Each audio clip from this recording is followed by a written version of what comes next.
Hello, everybody, and welcome to this special promo for the course on Indian travel writing that we shall be discussing over the next 1.5 months.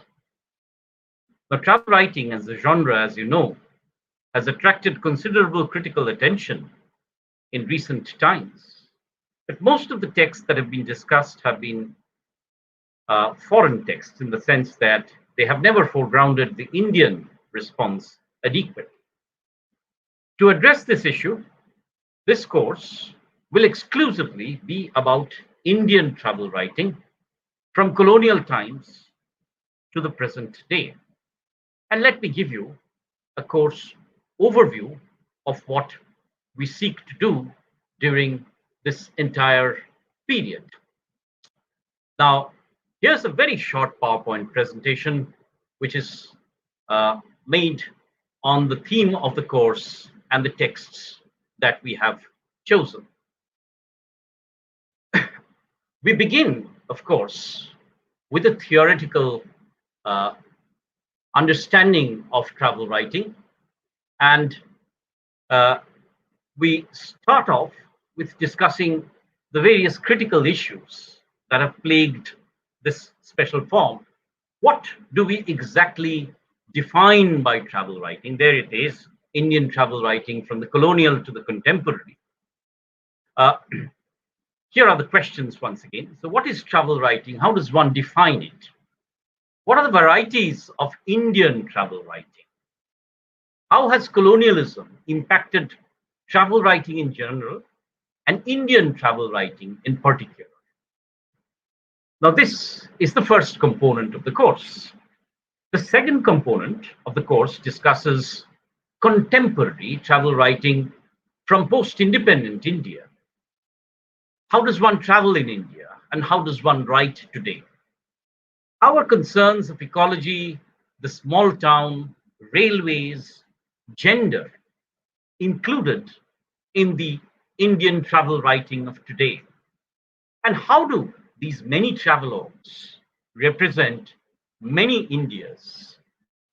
These are some of the questions that the course aims to take a look at. We'll, of course, begin with the Western theoretical paradigms using Mary Pratt, among others, Paul Thompson. We'll take a look at the more Indian considerations of why and how Indian travel, including John Chen, among others.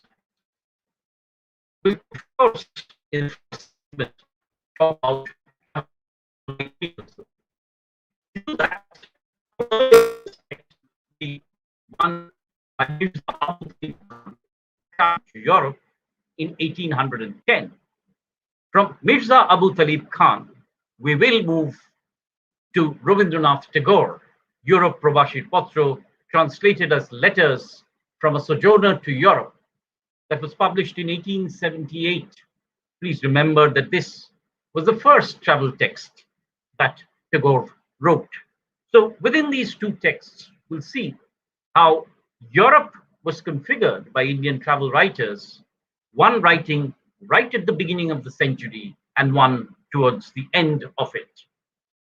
Now we'll then move on to post-independence travel writing, and we'll talk about how travel writers have used the form of the memoir, how they've talked about ecology, and how they've talked about the flora and the fauna, and how subjectivity has been one of the most important aspects of travel writing. This text, of course, is dated 1992. Of course, you will of course remember that the Ganga has been a source of some of the most major travel around India.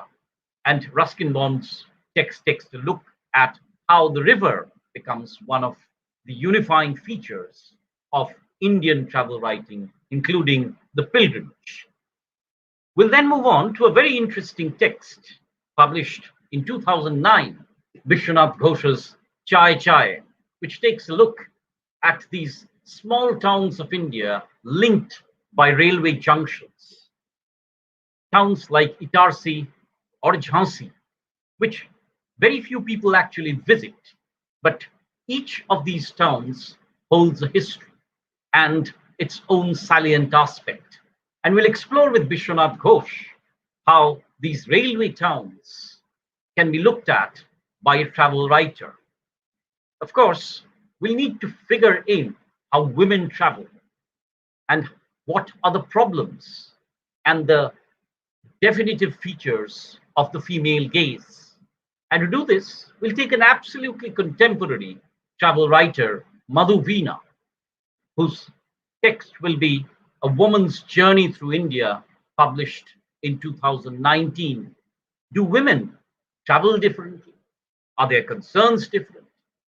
Is there a feminine écriture within women's travel writings? These are questions that we'll put before us.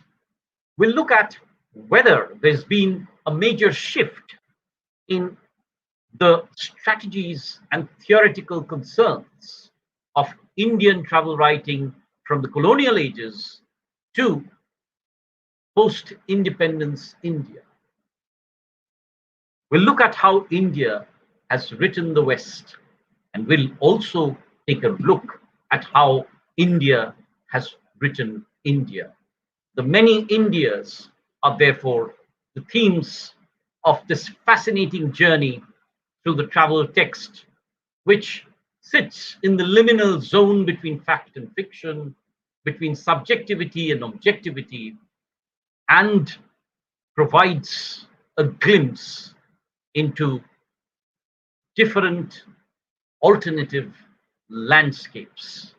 Come, travel with us as we embark on this journey on Indian travel writing.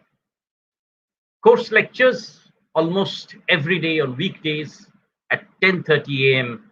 Indian Standard Time. While this is a course meant for the postgraduate students of Vishwabharati, other people are absolutely welcome to join in this course. Thank you very much for watching this promotional video. And if you are interested, do log in to our course on this particular YouTube channel. On behalf of the Department of English, here's a thank you to all of you who have been watching, and we hope to see you in our course very soon. Thank you very much.